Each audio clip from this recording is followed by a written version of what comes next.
So, in order to examine the cause for the growth of Indian population as seen in the graph, we need to look at the birth rate and death rate.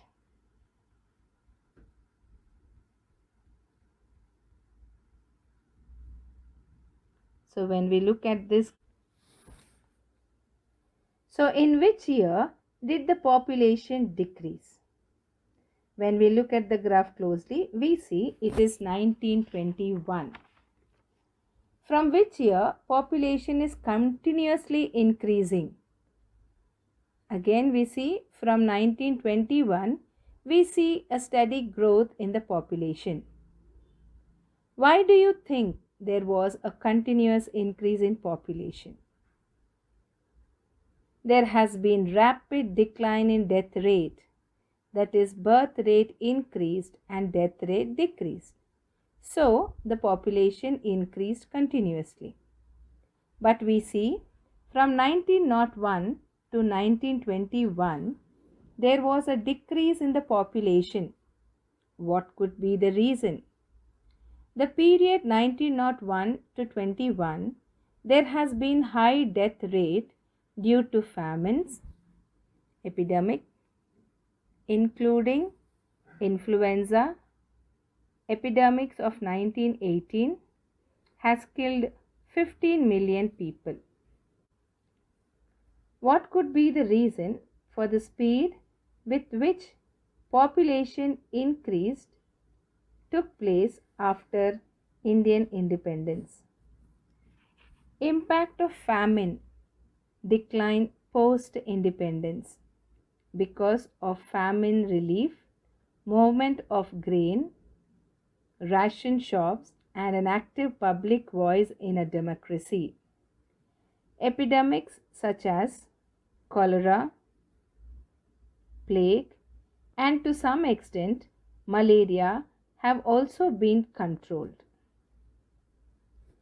Polluted water, congested living, uncleaned garbage were the real cause for several diseases. But several steps have been initiated for better sanitation, clean water, and nutrition. Later, advances in medicine, especially antibiotics and vaccines, contributed to better health care. Death rates fell rapidly compared to 1921.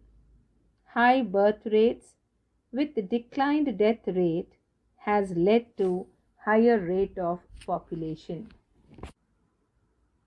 Why did birth rate remain high for a long period?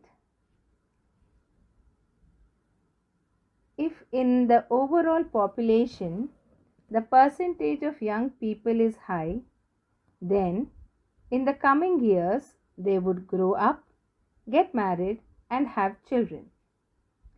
The total number of such children added each year would be higher.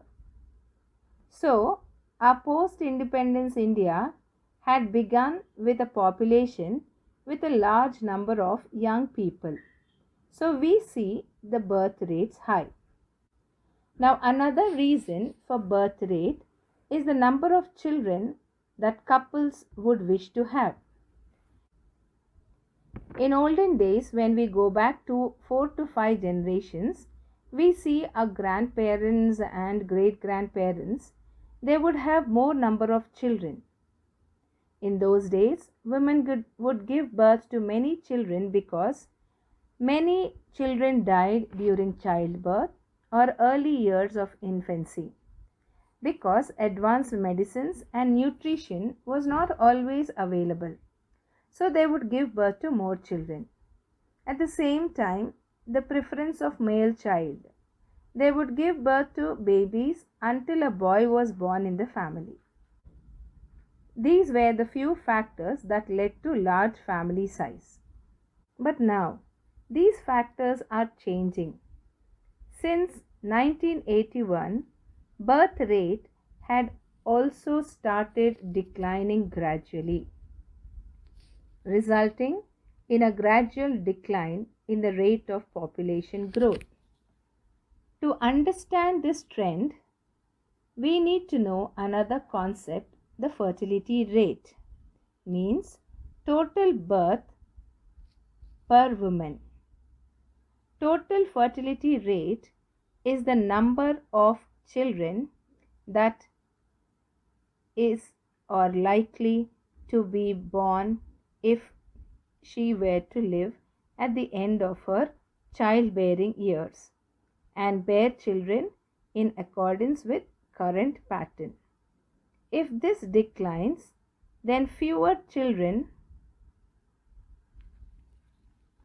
Factors both within and outside are contributing to these decisions. The number of children she is bearing due to current lifestyle. So we see that birth rate is declining because the couples are deciding to have fewer children for the factors for both within the family and outside are contributing to these decisions. In the graph we see the fertility rate for India in 1961 was 5.9, which indicates that on an average each woman would bear 5 to 6 children. Now they decide the number of children they want depending on security, opportunity for children, that is whether they would be able to give good education, good life and social norms. So we see present fertility rate in India is 2.7. In combined Andhra Pradesh, fertility rate is 1.9. The third component of population change is migration. Now, what is migration? It is the movement of people across regions and territories. Migration can be internal, within the country, or international, outside the country. Internal migration does not change the size of population, but influences distribution of population within the nation. Migration play a very important role in changing the composition and distribution of population. We often hear talk of population growth in alarmed tones. These people are often literate and talk about other not benefiting because there are too many people who have to share a very few resources. Now, this kind of situation we face when we go for competitive exams or jobs. There would be some thousands of people competing for one job or a seat. So, families are now deciding to have one or two children based on the resource they own, the security in old age.